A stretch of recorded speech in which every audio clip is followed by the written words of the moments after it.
How would you like to make your first million? Today we have Kevin KAYR Robinson with us, and he's a multi-million-dollar real estate investor, a speaker, and author of Cant Break Me, releasing in May 12, 2026. So after moving 18 times, he built a real estate portfolio from the ground up and now shares practical insights on discipline, ownership, and executing without perfect conditions. So tell us, KR, what are the 5 steps you recommend entrepreneurs in order to make the first million? Welcome to Unstoppable Podcast with Harry Sardinas, inspiring conversations with influential millionaires, investors, thought leaders, entrepreneurs who are making a massive difference with their innovative products and services, and sharing the challenges and wisdom of how they sold their first million. Perfect. And in my book, Cant Break Me, I literally go into detail about how I became a multimillionaire, going from a negative net worth. Number one, you got to have the 3 Ds, which is desire, discipline, determination. So you got to have a burning desire to want more. You got to have that inkling to push you. But desire alone doesn't get you results. You have to be disciplined. You got to have routines day in and day out, and determination, because there will be days where you have setbacks, where you're going to feel as though you're by yourself. So the 3 Ds. The next one is going to be the 3 Cs. You got to get an intellectual capital. Either that mean that you're learning in the classroom or outside the classroom. The other one is social capital. Build relationships so you can leverage that. And then you're going to get financial capital. How do you get access to money? How do you preserve it? How do you grow it? And the last thing is the 3 Rs, which is you got to come up with a track record. People have to know that you know what you're doing. You got to prove to people that you're doing well, whether you're selling a product or building a business. Then relationships, very meaningful relationships are important. You get those 2 Rs, you're going to have your reputation precede you, which is the third R. Now, once you figure out the 3 Ds, the 3 Cs, and the 3 Rs, and once you get really practical, figure out what your niche is. The riches are in the niches. Don't do every single thing. I don't flip properties. I don't do Airbnb. I buy properties and I hold them. I do not sell them. I add value to them, and that's how you create wealth. And the last thing is going to be delayed gratification. Success does not like speed. Take your time. Things done well are done soon enough. Basically, if you do what's necessary, then do what's possible, you find yourself doing the impossible. That's how I went from having 1 unit in 2009 to having 9 units in 2018, 35 units in 2019, 105 in 2020. I tripled my portfolio and bought 70 during the pandemic, and now I have over 160. So that's the 5 steps I would recommend. Wow, okay, that's spectacular. And okay, out of the 500 millionaires we have interviewed in this podcast, 1 out of 5 are property millionaires. They are property investors. Some of them do Airbnb, some of them fly a home, some of them do new developments, some of them do multifamilies, some of them do rent to own. So different strategies, right? But in that space of the real estate, mortgage brokers, they actually, today we have a mortgage broker coming to the podcast, so relating again real estate. So Kevin, Tyler, tell us what is the good, the bad, and the ugly of the real estate, because our listeners, they're seeing to you and listening over 100 more millionaires like you coming to this podcast, Yes. saying the story, the real estate is amazing, but people Mhm. need to understand that okay, it's clearly that's a Yes. good vehicle. Otherwise, we won't have so many people showing up from property. So the vehicle is good. But tell us what's the good, the bad, and The the bad and ugly the ugly. of Good. property. Go for Yeah. it. Yes. So what you have is you have good. When you buy real estate and you hold it, you're going to benefit from 4 ways. One, you're going to get the cash flow. That's the money you get after you pay the property manager, all the expenses, you pay the mortgage, you get the cash flows. The second thing is you're going to get tax benefits. So there are a lot of write-offs that you benefit from. The other thing is that you're going to get debt pay down. You're paying down the debt if you're using leverage. And the last thing is appreciation. The value will go up over time naturally through inflation or force appreciation. So that's the good. Then you're going to have the bad. Some days you're going to have vacancy. Some days you're going to have to evict tenants. Some days you're going to have to get in fights and arguments with your contractors. And so you're going to have those bad days. Those exist. But what was good about it is that bad days don't exist forever. And then there are going to be times when it get really ugly. And when it gets ugly, you have to be prepared for the worst and hope for the best. Those days is when you sometimes may have to break up a partnership that you have with another person, because it's like a marriage. Y'all own real estate together. Or maybe the entire economy is really difficult right now, and therefore you're going to have to offload some of your properties. I've been really fortunate. I've never sold any of my properties, but I want to let you know that the ugly really does exist. And the bad is something that's reoccurring, and the good is the reason why you're getting the business and staying in. Yeah, thank you so much for that, KAYR. Very powerful. And congratulations, you have done so amazing. So proud of you. My first business was in property 20 years ago, Wow. in London. Okay, and it was when things were ugly, I think. Okay, because it was the credit crunch 2007, 2008. And what Yes. happened in London, it was that everybody lost their job. Yes. Therefore, they couldn't rent a house anymore. Okay, so they left the properties. And so we have a lot of houses empty in London that the landlord is looking to rent. And on the other Yes. hand, we have a large group of people that they were looking only for rooms. They were not looking for the whole house because clearly they lost a job and they cannot afford the whole house. Yes. So then I go in the middle and say, okay, let me speak with the landlord. I said to the landlord, look, you give me a house good price, I can rent it. And the landlord in mine, after being 4 months empty because of the credit crunch, say, Harry, that's fine. I will tell them, I'm going to rent it room by room. They say, okay, no problem. He said, no, can you pay me the rent? Yeah, I can pay you. Okay, fine. So Hmm? on one side, we have, remember, 20 years ago, it was no Airbnb, we have Blackberries back then, you know? Yes. So it was amazing. And I have my breakthrough with property, which it was a problem for me because English is not my first language. So when I arrived to London, I'm working in the pub. They pay me 5.25 per hour, Wow. and I'm spending more than what I'm making. And when my salary comes, 70%, 65% goes in rent. And I'm thinking I had to solve this, otherwise this doesn't work. I'm Monday to Sunday, and this rent is taking Yes. everything. All of a sudden, I did my first rent to rent. Next month, the Mhm. salary comes, and I'm rich. I Wow. have 700 pounds. That's a lot for Wow. someone that make 5.25 per Yes. hour. Yes. I felt like rich.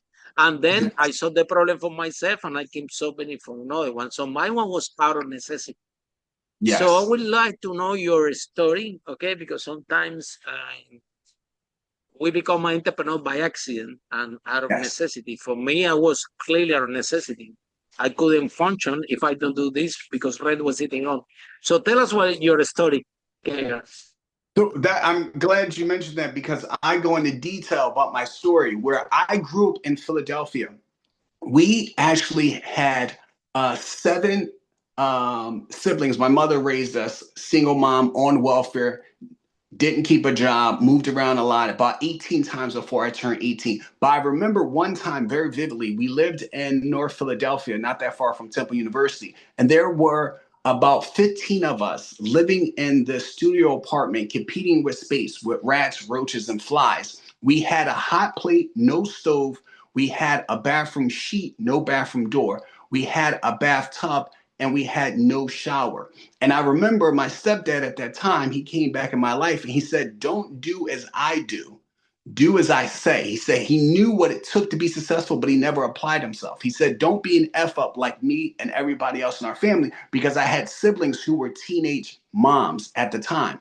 And at that moment, I decided to take the perfect from the imperfect person. So I knew that I wanted to have a better life. So I started to change my life and started to just stop being a knucklehead. I used to smoke weed and drink and do all these bad things because I didn't love myself. I was upset. So I quit that stuff and went from having 3 D's, 3 B's, and 1 C in 8th grade to graduating from high school. I graduated valedictorian, school president. That's first in my class, debate captain, track captain, class president, and got a full scholarship and went off to Bowdoin College.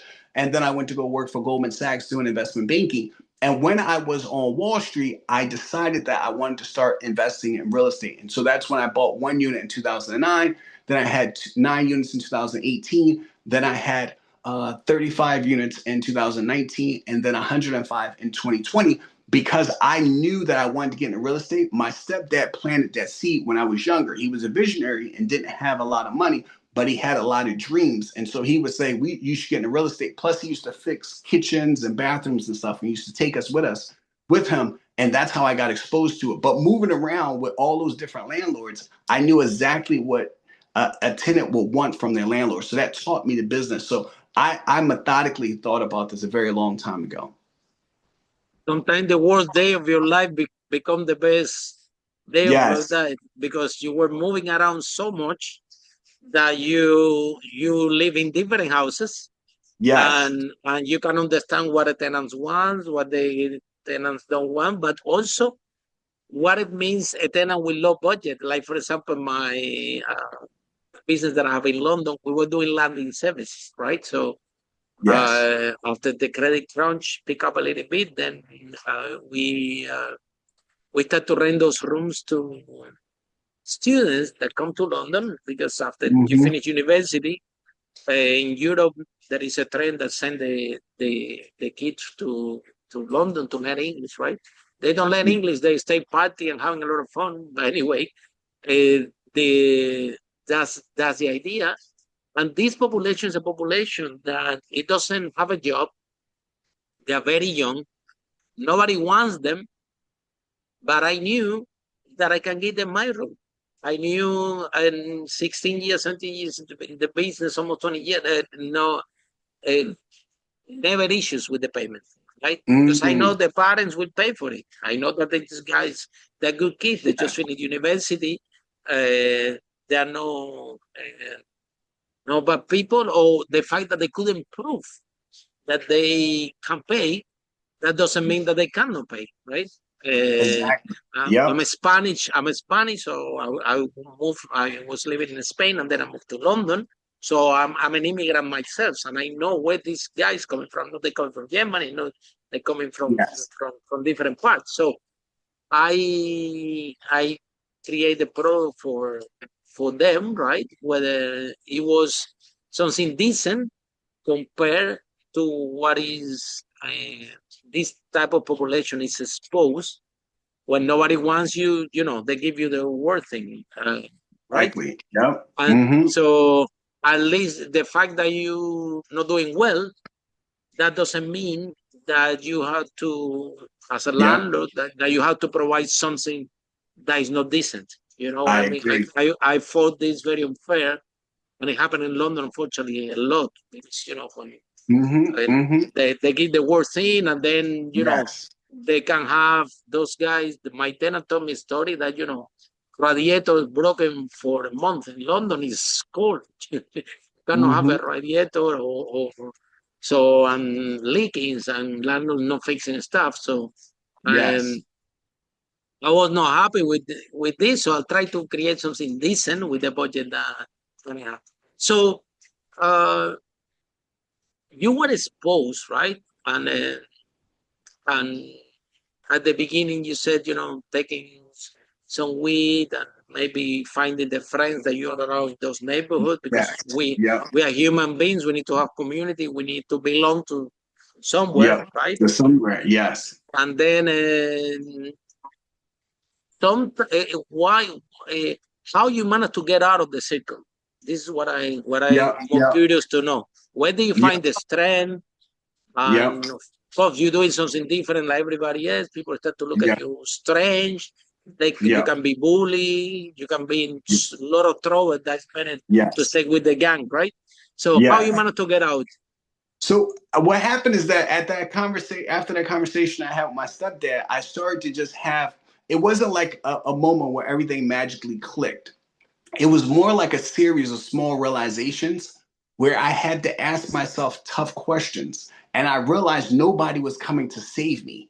Nobody handed me like a blueprint. It wasn't laid out. No one gave me the answers. If I wanted to change my life, it was going to be because I changed the way I thought, the way I move, what was I willing to do consistently. And so then that's when I embraced the 3 Ds, which I talked about earlier: the desire, the discipline, determination. And I got my own board of directors pretty much I went around and collected mentors and sponsors, people who can help me change my life and help me get to the next level. So I start asking professionals, asking teachers, how do I fill out an application? How do I become a good student? How do I get in after school programs? And I got new friends. So I got into nurturing environments. I got out of those toxic environments in the streets and said, I want to be in places that are going to pour me and motivate me and expose me to new environments. Because what a lot of people don't realize is that you don't rise to your goals, you fall to your environment unless you intentionally change it. And so that's what I went about to break out of that cycle.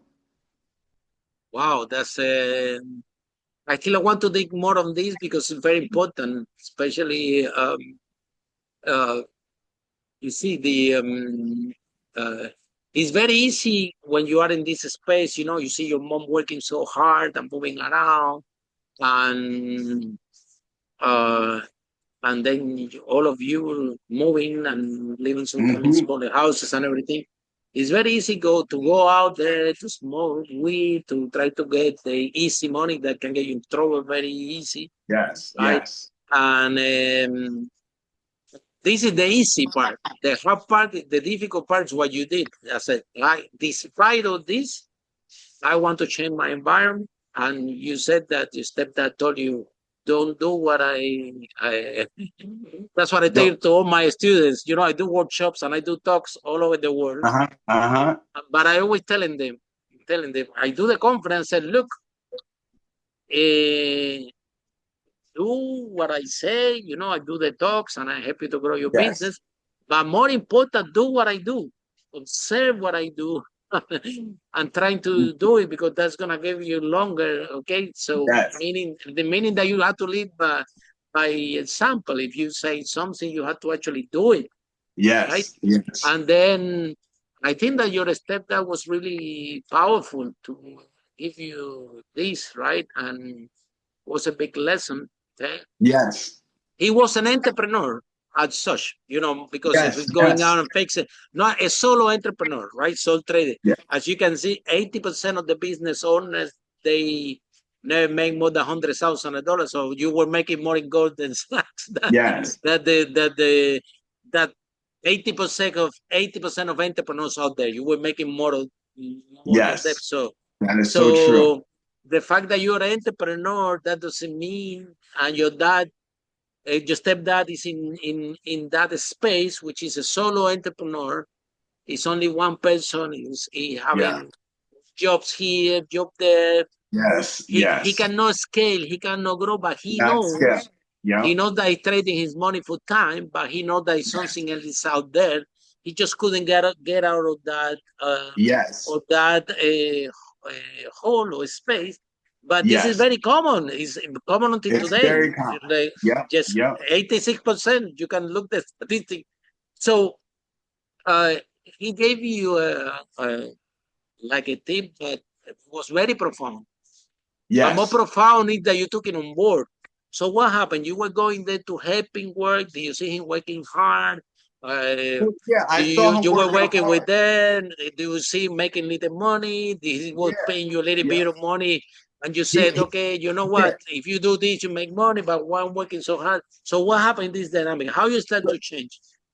So what You happened said is that that was gradually. You said that was it was gradually. gradually. It was these small realizations. So like I noticed that he would get jobs on and off. He wasn't disciplined. He wasn't really good with that counting part, like the business part, but he could do the work. So sometimes what happened is that when we start off in a profession, you don't really you're just getting started. You don't know how things are supposed to be. You're just trying to figure it out. You make some mistakes, you take some losses, and you learn the hard way. But what I've learned is that what he didn't, but what I've learned is that over time, if you stay disciplined, you start to see patterns, and then you start to understand as systems. And without systems, you don't own the asset owns your time. And so once I came to that realization, that was the big shift for me. It was understanding as I got deeper into real estate, there's a difference between making money and building something. And so I started to put in place the processes and the systems so that I can one day scale and have a business that can basically put me in a position where I control. Control is the real win, where you have the ability to dictate what you do every day. You have the ability to build something that will outlive you. You have the ability to to change the trajectory of your families. So that was what really was the shift, is understanding, okay, I see he's good, and sometimes he has work, sometimes he doesn't, sometimes he's not negotiating, he doesn't have enough partners. So I wanted to figure out all the gaps that were missing in his toolkit. Yeah, discipline, KR, is the difficult one. Yeah, because Yes, yes. I was very young when I started in property. I have so much money. I mean, imagine each house was giving £2,000 profit per month, and we have Wow. like 28 of these houses. So imagine, Mm-hmm. so all this cash flow coming, and you don't have even to buy the houses. We were renting and renting them again. Bottom line, discipline is a hard one when you can fill up your calendar, when you decide what to do. Uh, it's, uh, it's Very, very hard. difficult, very, very hard. Yeah, I'm telling you because I'm example of it. Yeah, I uh, I I like sometimes. I think when I go into a business or something, well, I work really, really hard, right? But then when I say, okay, I'm Mm-hmm. gonna rest, this is uh, discipline is not my core things. I don't wake up every day at the same time. I wake up now. I'm trying to have Mm-hmm. Mm-hmm. a range between half past Yes. seven to half past eight because it's good for my health. I've been reading, and we have to wake up early and don't Yes. stay watching Netflix until the very late and eating in Yes. the evening because it's bad for your health. So and the priority changed because now today is my birthday, right? And then Oh, gonna happy be birthday. yeah, I'm 49 today, and now the priorities change. At the beginning, you want to make money, money. Now, when you are close to 49, 50 years, you start to think, well, Mm-hmm. let's look after ourselves first. We can Yes. always make money, but let's change the dynamic here. So I'm becoming more disciplined now. So I'm glad that you raised the discipline. That only having a good impact in my life, health wise. I Mm-hmm. was Mm-hmm. losing weight and playing tennis and doing priority Perfect. to other things. However, discipline is hard when you're young. Yes. Uh, and also uh, growing. So, any tips in discipline? What I think that is so important is that we have to stress that discipline can be taught. And so I realized that my stepdad and my mother weren't that disciplined. They were my visual mentors I see every day. So I had to start going outside of the house to build my own board of directors and find my own mentors. So in many respects, my first mentors were, in terms of discipline, were books. And then also I will find professors and teachers and nurses and professionals and look at them and say, how did you become so disciplined? How do you go in and day out and become successful? And I start to model myself after them. And so when I have struggles, I will call those mentors or text them and reach out to them and say, how do I get over this hump? I'm having a difficult time here. And they would say, KR, change your diet. KR, work out 3 times a week. KR, drink more water. KR, listen to this type of motivational music or spiritual music. Go watch this funny film or show to make you laugh. So I started to figure out, how do I navigate this world? If I want to go to the next level, let me go look for professionals are people that's in the space that I'm interested in that are disciplined, and I start modeling my life after them. Clear. Scaling up. I remember when I have my properties in London that I want to scale. I was thinking at the beginning, okay, I have a small mess here. If I scale, what I'm gonna scale is a big mess. Yes. Let me tie it up to write some procedures and everything. But nobody told us how to scale. In my case, I scaled too fast, and there were times there were like I said, I will go to the office with the poker face, smiling, everything is okay.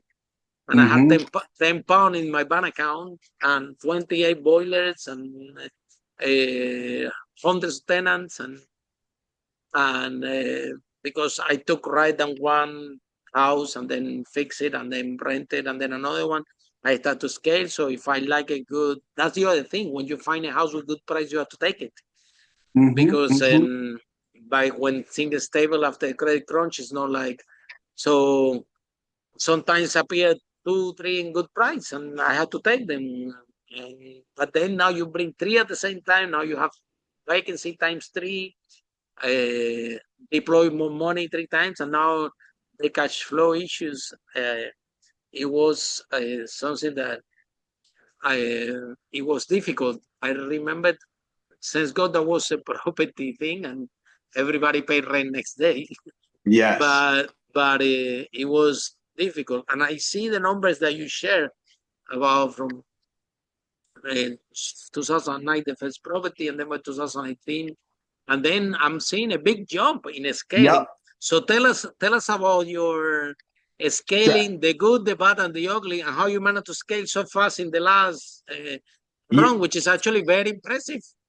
So the thing is that a lot of people actually, when I got started, was saying the first 9 years, they said, KR, you're going too slow, because I went from 1 unit in 2009 to 9 units in 2018. And the reason why I took my time, is what I was talking about earlier. I had the 3Ds under control. Then I start doing the 3Cs, which is that intellectual capital. You learn that in school or you learn that outside of school. And you build the social capital, the relationships, and then you have the financial capital. How do you grow capital? How do you access it? And then what I did was the 3Rs, where you establish a track record. So I wanted to understand, how do you manage a property? How do you rehab a property? How do you manage tenants? How do you work with contractors? Because I think the number one rule for investing is return of investment. I want my money to come back to me first, and then I'll focus on return on investment. So I went really fast. I went really slow so I can master the process, because in my mind, if I'm a security guard and I have 15 different monitors to pay attention to, something's going to get by me. But if I can buy one house or I have one monitor to focus on per year, no one ever broke into my property. No one ever stole things from me. No contractors that over me, because I was able to focus on that one thing and do it really well and build the relationships with the banks, so I can go back to them and say, hey, look, everything I said I was going to do, I did, because I took my time. Things done well are done soon enough.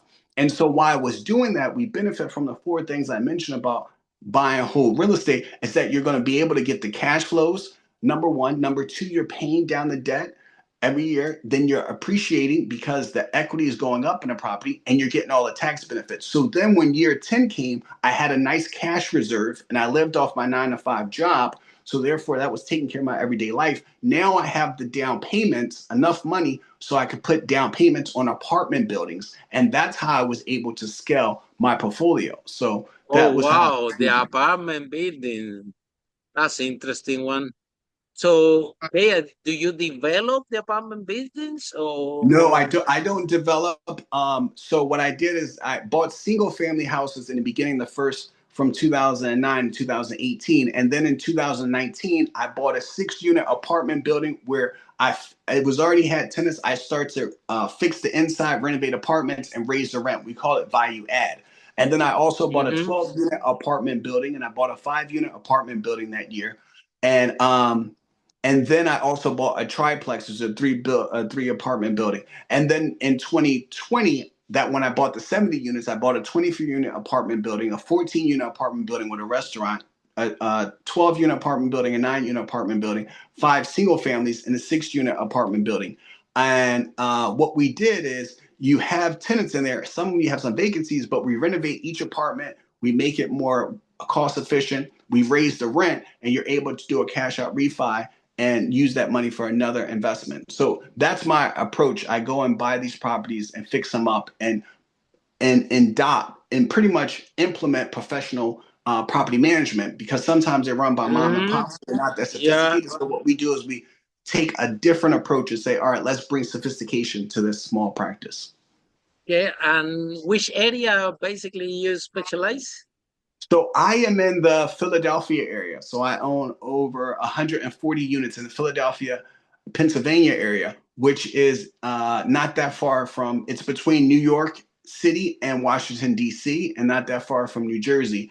And then I own 20 units in Harrisburg, Pennsylvania, which is our capital for the state. So I think that KAYR, for you to progress like this, first you need to have the experience of the houses. Like for example, now I'm working with new developments now, right? So Oh, nice. new developments to sell the units, okay? Which is, but I'm working on this because I have the experience Yes. before of what I've been in property. And sometimes if you don't understand the dynamics at the beginning, right?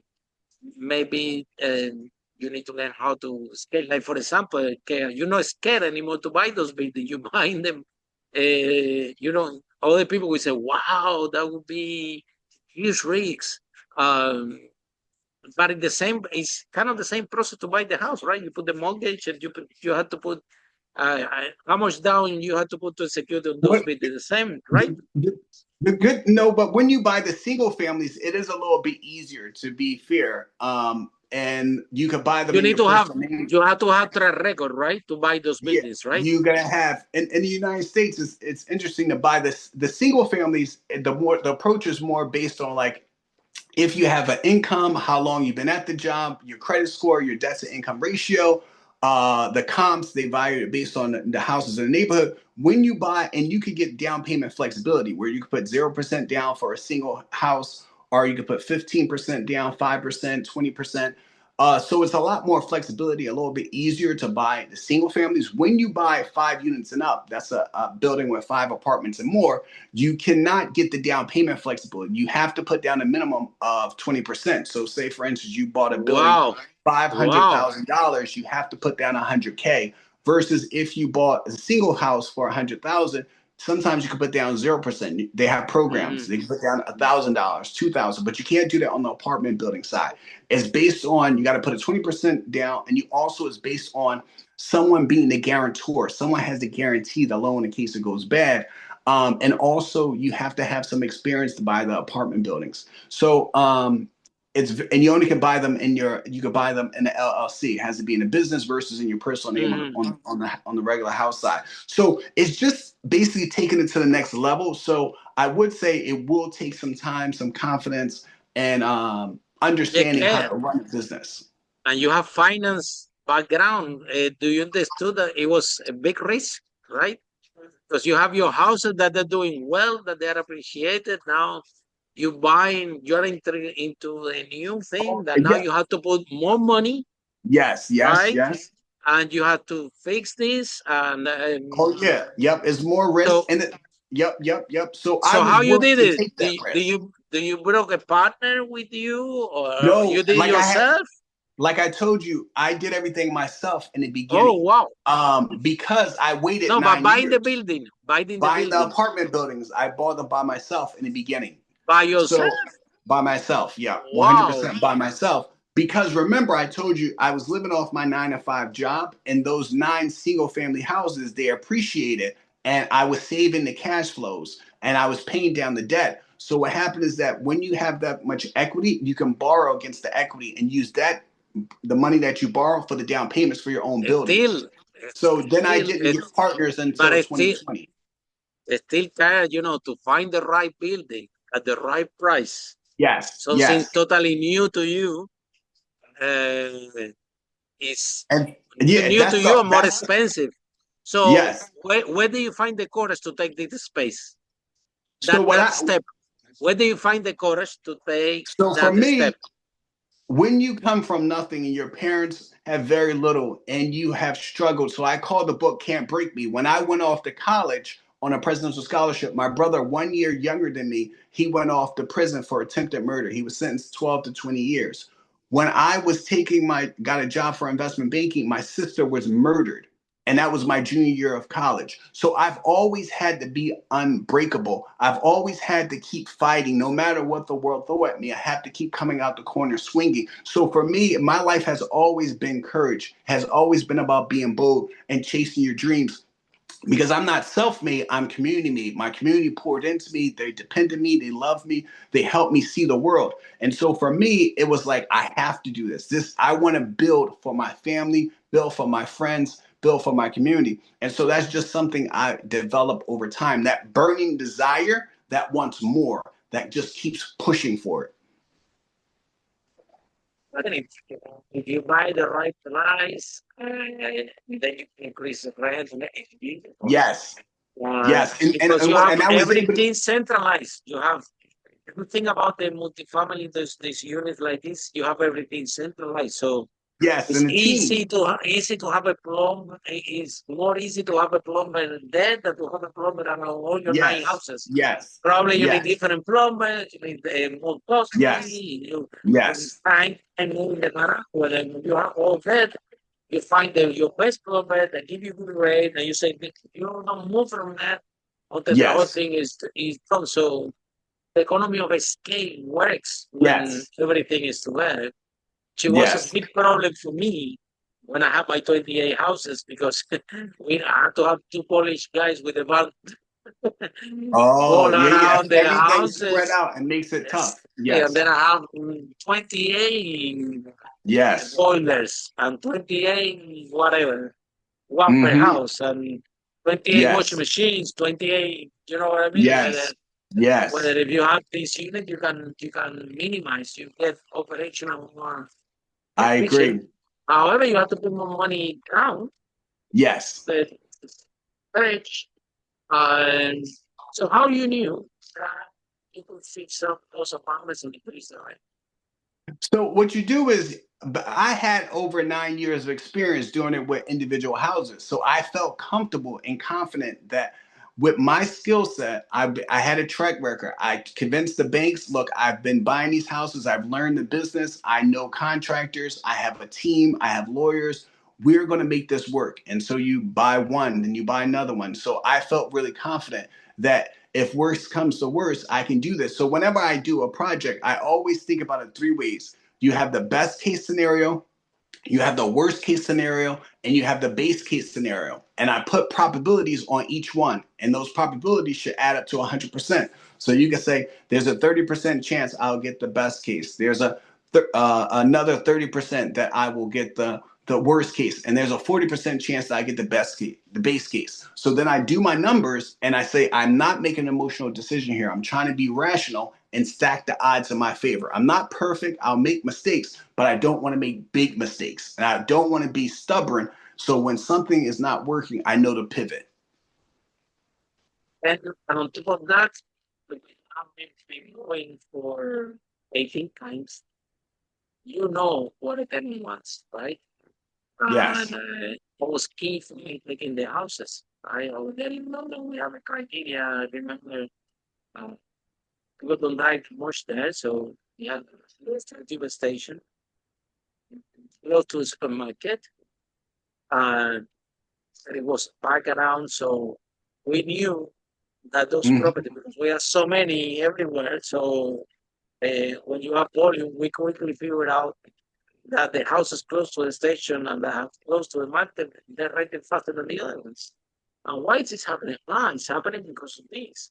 Because they're close to the metro, they're close to the supermarket, they're close to this, while the other houses that they were in different location, it took us longer to, right? So I think, Claire, when you approach one of those new development deals, the multifamily deals, right? Whatever is the situation with it, you can identify if people will rent this or not, and even how much they can pay if this is fixed, if this is refurbished, and like so what type of studies so people learn a little bit more on the podcast, how you view those deals, how you know that Yep. yes, the building is like this, but I know Yep. that if I fix it and if I do this, I can Yep. increase the rent or I can bring this and this is gonna Yep. work. Any And tips? so and that's good. So on my website, KAYRmotivates.com, I have a section which takes you directly to my consulting business. And what I've done is I designed an ebook which would teach you how to analyze any market. So what we do is we do a macro analysis where I want you to analyze exactly the state. What are their laws for renters and landlords and anything regulated with regard to the property business? So it could be like, do you need a license to be a property manager? Do they have rent control? So you only can raise the rent a certain amount. So I want you to analyze from a macro level how many companies are in. So you're going to start on a macro level. If it's not landlord friendly, you might not want to be in that business. So you go to the state. So I picked Pennsylvania. I said, okay, they don't have rent control. And actually that means I can raise the rent after I fix up the property. Then I'm going to go and narrow it down to 3 zip codes. That's 3 little towns or what have you, 3 little areas. And I'm going to say, do they have amenities? Do they have parks? Do they have transportation? How many jobs are there? How many companies are there? Because you don't just want one employer. That employer leave, then no one can pay rent. So I'm going to teach you how to analyze the macro thing. And then I'm going to teach you how to do the micro analysis where you're starting to analyze these zip codes. What companies are there? What jobs are there? Are majority of the people that own property, are they owners or are they tenants? So we drill down on those very detailed things. And then what type of property do you want to buy? Do you want to buy a 5-unit? And then I teach you how to analyze a 5-unit apartment building, or do you want to buy a single family? Single families are based on their comps, what the other houses are doing, regardless of how much they're being rented. Apartment buildings, 5 units and up, they're based on how much income they generate. The banks will use a debt to service income ratio, which means that say the rent is $1,250 a month and the mortgage is $1,000, they'll say that's 1.25 debt service coverage ratio. So therefore, the bank will give you the loan. So they want to make sure that the property can service the debt versus the single families. When you get those are based on the values, just based on what the comps are, the other houses, the condition of the house. But the individual business is treated as so if you have 5 units and up. And so I teach people exactly what we do is how do you analyze it from a macro level? How do you analyze it from a micro level? How do you put together a team for property management, real estate? What are the laws, the regulations? How much can we sell this for? And so I go on a lot of detail, and you can check that out at KAYRmotivates.com. Yeah. Tell us if people are in love with this conversation, how people can find you. Show us your book again and tell the title so the people that are in the gym, they listening, they can or driving, they can buy the book. Perfect. So if people are in love with this conversation, how people can find you, how this process works. Yes. So you guys can find me anywhere on social media.